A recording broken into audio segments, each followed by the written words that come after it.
Hello বন্ধুরা, আশা করি তোমরা প্রত্যেকেই খুব ভালো আছো। তো তোমাদের যে এসএসসি জিডির যে ইম্পর্ট্যান্ট ক্লাসগুলো হচ্ছিল তার আজকে একটি ক্লাস দিচ্ছি। আজকের যে টপিকটা নিয়ে সেটা হচ্ছে ভারতীয় কৃষি। এখান থেকে কিন্তু তোমাদের প্রায় শিফটে একটা থেকে দুটো প্রশ্ন তোমাদের কিন্তু হয়ে থাকে।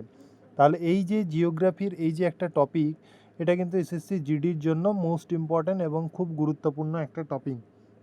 এবং কোন জিনিসগুলো তোমাদের তুলে ধরা হয় সেটা কিন্তু অবশ্যই তোমাদেরকে আমি বলে দেব, এবং তোমরা এখান থেকে অবশ্যই 1 নাম্বার 2 নাম্বার কিন্তু ক্যারি করতে পারবে। তাহলে মেন জিনিস সেটা হচ্ছে কি না, আজকের আলোচনা হচ্ছে কি ভারতীয় কৃষি। তাহলে ভারতীয় কৃষি থেকে ইন ডিটেলস তোমাদের বলে দেব। আজকের ক্লাসটা করার পর তোমাদের কিন্তু আর ভারতীয় কৃষি তোমাদের আর কোথাও দেখতে হবে না। ওকে, তো একটু বলে দিই যে এই যে ভারতীয় কৃষি, এই ভারতীয় কৃষি থেকে তোমাদের প্রশ্ন কিন্তু হয়ে থাকে। এই কৃষিতে আমরা দেখব যে কৃষিভূমির মোট যে পরিমাণ রয়েছে তার মধ্যে যদি আমি কৃষিকাজের জন্য ধরি তাহলে কিন্তু 51% আমাদের কৃষিকাজ হয়ে থাকে, 51% জমিতে। ওকে, এবং দেখো তোমাদের যে 4% জমি সেটা কিন্তু কি হয়, গাবদি পশু চরাচর করে। এটা কি হয়, এটা আমাদের কৃষিকাজ। ওকে, এটা কি, এটা হচ্ছে কি গাবদি পশু চারণ, গবাদি পশু চারণ। ওকে, আর দেখো আর 21% হচ্ছে গিয়ে আমাদের বনভূমি। ওকে, আর তোমাদের যে কি আর 24% থাকলো, এই 24% কি না অনাবাদি ভূমি বলতে পারো। ঠিক আছে, ওকে। তাহলে দেখো আমরা যেটা দেখি যে কৃষির যে জরিপ, ভারতের কৃষি জরিপ প্রতি 5 বছর পর পর পরিচালিত হয়ে থাকে। এর কাজ 3টি ধাপে হয় এবং প্রতিটা ধাপ কি হয়, মানে 1 বছরের সময়কালে থাকে। যদি আমি একটা জিনিস তোমাদের মধ্যে মানে প্রশ্ন আসতে পারে, সেটা হচ্ছে গিয়ে সরি,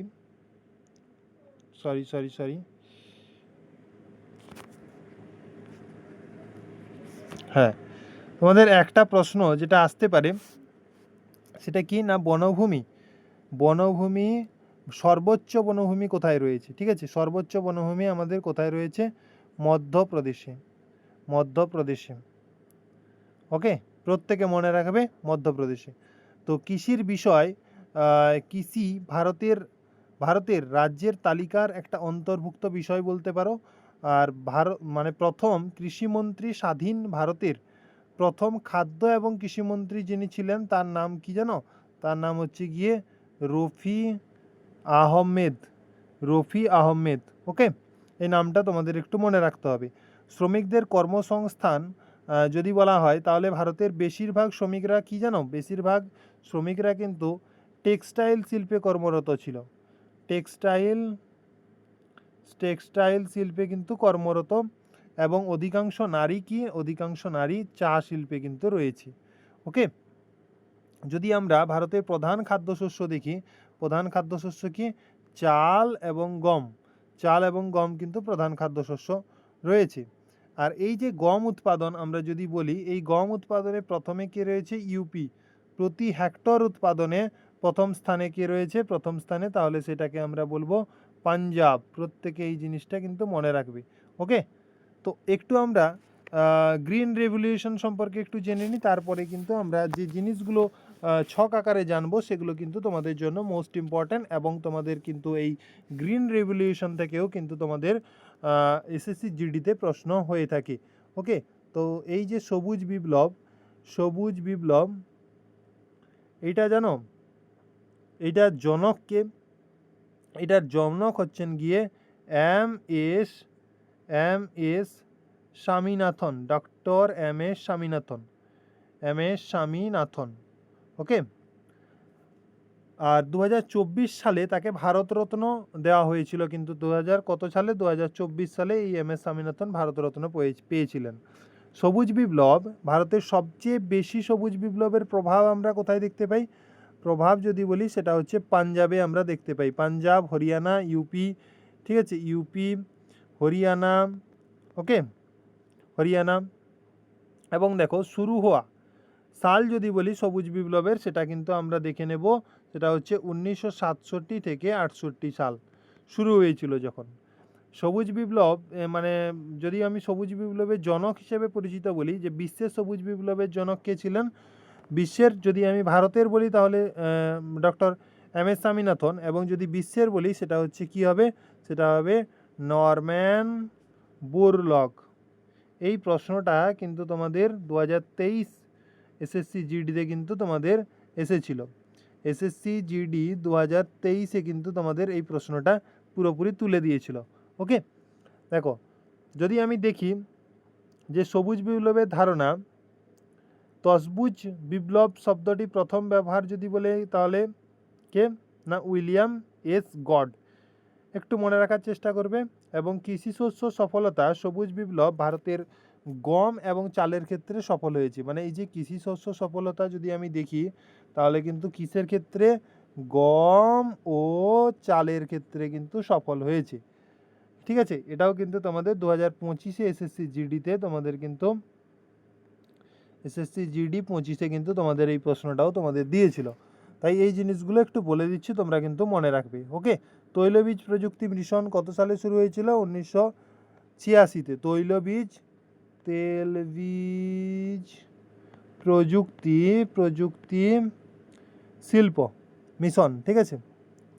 এবং একটু বলে দিই, সেটা হচ্ছে গিয়ে যদি আমি ফল এবং শাকসবজি উৎপাদনের দিক থেকে দেখি তাহলে ভারতের বা বিশ্বের দ্বিতীয় স্থানে আমি যদি দেখি তাহলে রয়েছে আমাদের ভারত দ্বিতীয় স্থানে, এবং চীন রয়েছে কিন্তু প্রথম স্থানে। চীন ফার্স্ট, সেকেন্ড হচ্ছে গিয়ে ইন্ডিয়া। ওকে, এটা একটু মনে রাখবে। এবং নেক্সট তোমাদের যেটা মোস্ট ইম্পর্ট্যান্ট সেটা হচ্ছে এই যে দেখো বিবিধ ধরনের কৃষিকাজ পদ্ধতি, এখান থেকে কিন্তু তোমাদের প্রায়শই তোমাদের কিন্তু প্রশ্ন তুলে দেওয়া হয়। তো এইখানে আমরা দেখব, দেখো যে মেন জিনিস এই কয়েকটা তোমরা যদি মনে রাখতে পারো তাহলে কিন্তু পরীক্ষায় তোমরা কিন্তু কমন পেয়ে যাবে। ওকে, তোমরা কিন্তু পরীক্ষায় কমন পেয়ে যাবে। একটু এই স্লাইডটা একটু ভুল হয়েছে,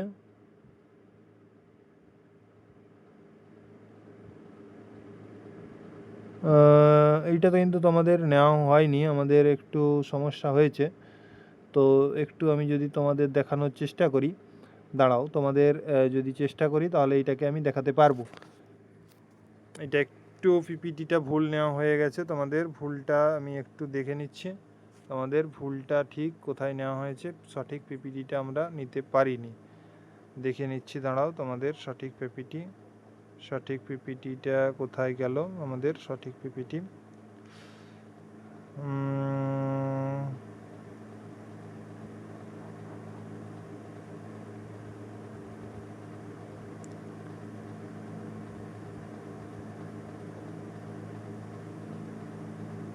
আচ্ছা, আমাদের সঠিক পিপিটিটা নেওয়া হয়নি, ঠিক আছে।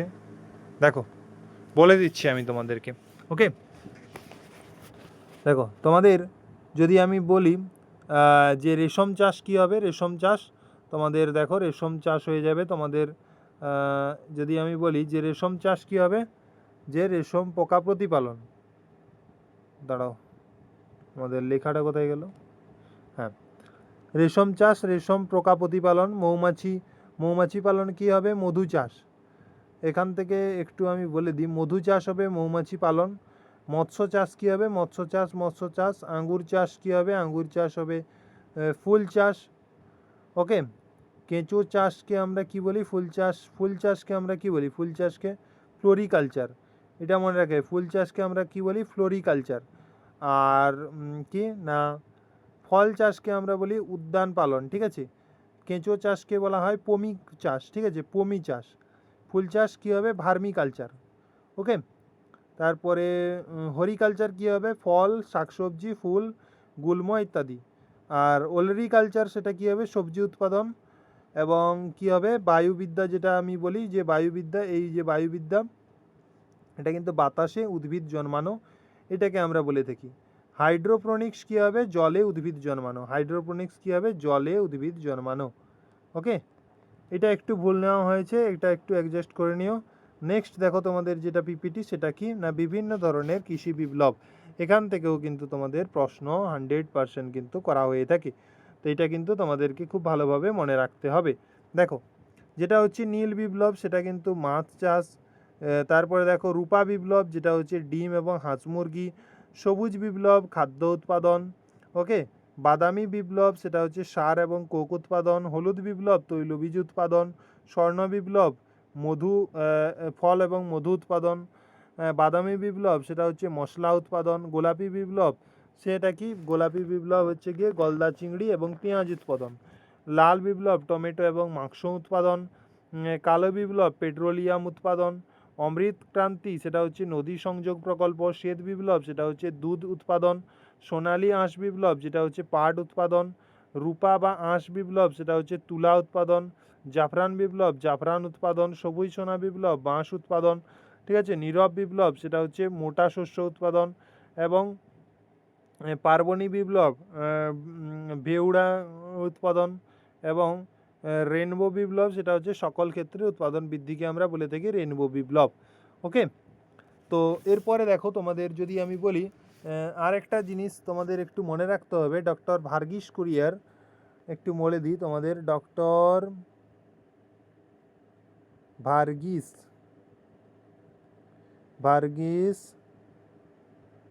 কুরিয়েন অপারেশন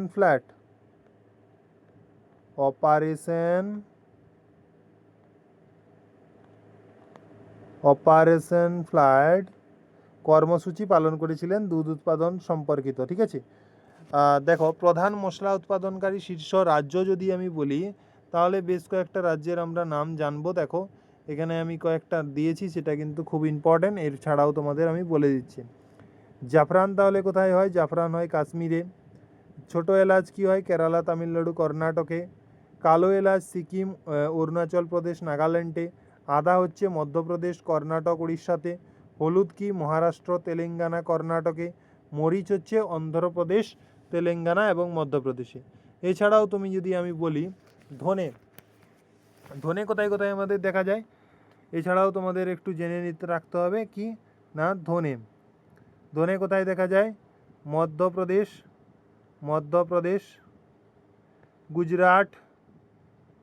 গুজরাট এবং রাজস্থান। এরপরে দেখো জিরা কি হবে? গুজরাট, রাজস্থান, ইউপি। এরপরে দেখো লবঙ্গ কি হবে? তামিলনাড়ু, কর্ণাটক এবং কেরালা। এই কয়েকটা জিনিস মনে রাখলেই কিন্তু হয়ে যাবে। এরপরে দেখো প্রধান ফসলের শীর্ষ উৎপাদনকারী যদি রাজ্য আমরা দেখি তাহলে এই কয়েকটা নাম আমরা একটু জেনে নেব। আপেল যদি দেখি, আপেল কোথায় রয়েছে আমাদের? জম্মু কাশ্মীর, হিমাচল প্রদেশ এবং উত্তরাখণ্ড। খরমুজ কোথায়? উত্তরপ্রদেশ, অন্ধ্রপ্রদেশ এবং মধ্যপ্রদেশে। কমলা কোথায়? মধ্যপ্রদেশ, পাঞ্জাব, মহারাষ্ট্র। আম কোথায়? অন্ধ্রপ্রদেশ, উত্তরপ্রদেশ, কর্ণাটক। কলা কোথায়? অন্ধ্রপ্রদেশ, মহারাষ্ট্র, গুজরাট। তারপরে আথর রোড কোথায়? জম্মু কাশ্মীর, উত্তরাখণ্ড, হিমাচল প্রদেশ। কাজু কোথায়? মহারাষ্ট্র, অন্ধ্রপ্রদেশ এবং উড়িষ্যা। নেক্সট দেখো বাদাম কি না? জম্মু কাশ্মীর, হিমাচল প্রদেশ, মহারাষ্ট্র। নেক্সট দেখো তোমাদের পেঁপে কোথায় না? মহারাষ্ট্র, গুজরাট, মধ্যপ্রদেশ। তারপরে দেখো আমাদের কি রয়েছে? এটা আপুর বলছি, এটা একটু তোমাদের স্পেলিং মিস্টেক হয়েছে। আঙ্গুর যেটা হচ্ছে মহারাষ্ট্র, কর্ণাটক, অন্ধ্রপ্রদেশ।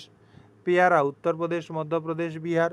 আনারস পশ্চিমবঙ্গ, আসাম, ত্রিপুরা। নারকেল কেরালা, কর্ণাটক, তামিলনাড়ু।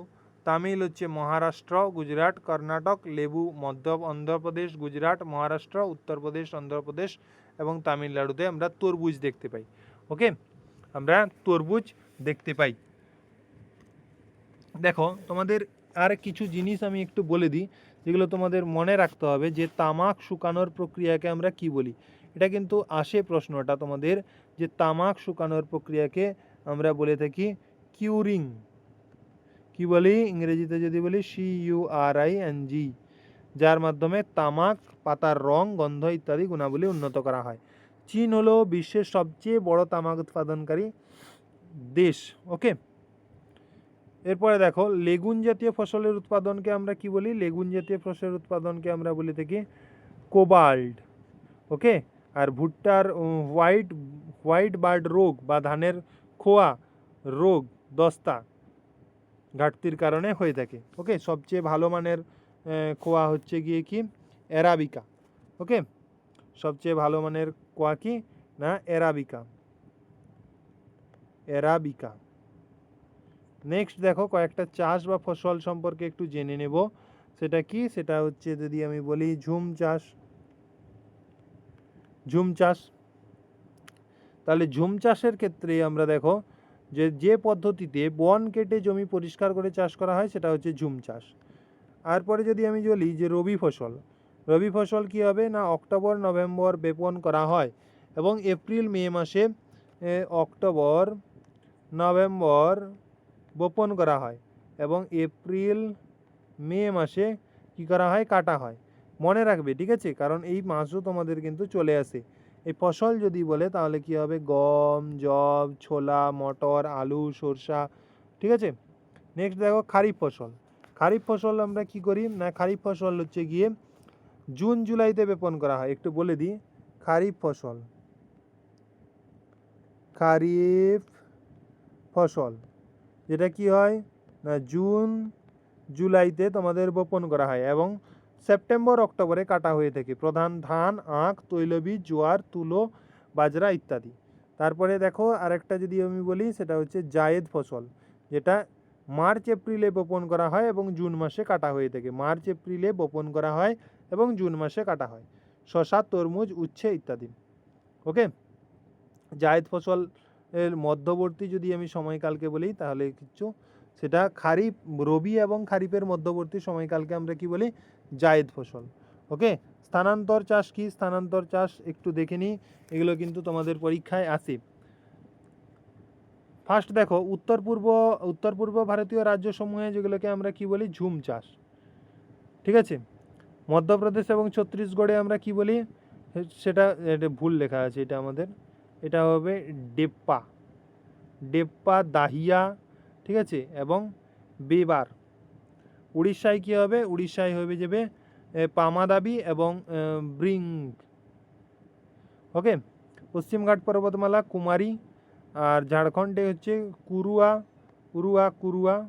অন্তস্থ আকার। ওকে, আর হিমাচল প্রদেশে হচ্ছে গিয়ে খিল, রাজস্থানে আমরা বলে দেখি ভাত্রা, আর মেঘালয়ে অন্ধ্রপ্রদেশে আমরা বলি পডু, মেঘালয়ে আমরা বলি কি না বোগমা, আর মণিপুরে আমরা বলে দেখি পামলু, ছত্তিশগড়ের বস্তার জেলা এবং আন্দামান নিকোবর দ্বীপপুঞ্জ যেটাকে আমরা বলি থাকি দীপা। ওকে, এরপরে দেখো যেটা জানার আমাদের সবচেয়ে ইম্পর্টেন্টও এবং ভালো, ঠিক আছে, প্রধান কৃষি প্রতিষ্ঠান আমরা যদি দেখো আমরা যদি দেখি যে ইন্ডিয়ান এগ্রিকালচার রিসার্চ ইনস্টিটিউট, এটা কোথায় রয়েছে আমাদের, এটা রয়েছে আমাদের নয়াদিল্লিতে। তারপরে দেখো national meat and poultry board, এটা কোথায় রয়েছে দিল্লিতে, ঠিক আছে। সেন্ট্রাল টোবাকো রিসার্চ ইনস্টিটিউট, সেটা কোথায় রয়েছে অন্ধ্রপ্রদেশের রাজামুন্দ্রিতে, ঠিক আছে। সেন্ট্রাল পটেটো রিসার্চ ইনস্টিটিউট, সেটা রয়েছে সিমলাতে।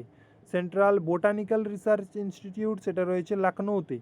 এরপরে দেখো central jute technology research institute, সেটা রয়েছে কলকাতাতে, ঠিক আছে। ইন্ডিয়ান পালসেস রিসার্চ ইনস্টিটিউট, সেটা রয়েছে কানপুরে। National bank for agriculture and rural development, সেটা হচ্ছে নাবার্ড, সেটা হচ্ছে মুম্বাই মহারাষ্ট্রে রয়েছে। ন্যাশনাল ফিশারিজ ডেভেলপমেন্ট বোর্ড, সেটা হচ্ছে হায়দ্রাবাদ তেলেঙ্গানাতে রয়েছে। ন্যাশনাল রাইস রিসার্চ ইনস্টিটিউট, সেটা কোথায় রয়েছে কটক বা উড়িষ্যাতে। এরপরে দেখো তোমাদের যে ন্যাশনাল ডেয়ারি রিসার্চ ইনস্টিটিউট, সেটা রয়েছে কোথায় না কার্নাল হরিয়ানাতে রয়েছে। Indian sugar cane research institute, সেটা রয়েছে লখনৌতে। মার্কেটিং অ্যান্ড ইন্সপেকশন ডিরেক্টর, সেটা রয়েছে ফরিয়াবাদ, যেটা হচ্ছে ফিরাদাবাদ, যেটা হচ্ছে হরিয়ানাতে রয়েছে। তারপরে দেখো কি না Chaudhary Charan Singh national agriculture marketing institute, যেটা রয়েছে আমাদের জয়পুরে। ইন্ডিয়ান ভেজিটেবল রিসার্চ ইনস্টিটিউট, যেটা রয়েছে বারাণসীতে। Central sericulture research training institute, যেটা হচ্ছে মাইসোরে। Central institute of the Arabic horticulture, যেটা হচ্ছে বিকানের রাজস্থানে রয়েছে। ইন্ডিয়ান টি বোর্ড, যেটা কোথায় রয়েছে, কলকাতাতে রয়েছে ইন্ডিয়ান টি বোর্ড। ওকে, এখানে কিন্তু আমরা পুরোপুরি ভারতীয় কৃষি নিয়ে যে সমস্ত ইম্পর্টেন্ট জিনিস ছিল সেগুলো কিন্তু পুরো আলোচনা করে নিলাম। ক্লাসটি তোমরা কিন্তু চাইলে দুবার দেখে নিবে, এর বাইরে কিন্তু তোমাদের প্রশ্ন আসবে না। এসএসসি জিডি থেকে কিন্তু 1 নাম্বার প্লাস তোমরা এখানে করে নিতে পারো। এই ক্লাসটা দেখার সঙ্গে সঙ্গে তোমাদের নাম্বারও কিন্তু 1টা নাম্বার ক্লাস হয়ে যাবে। ওকে, তো নেক্সট তোমাদের ইম্পর্টেন্ট ক্লাস নিয়ে খুব তাড়াতাড়ি দেখা হবে।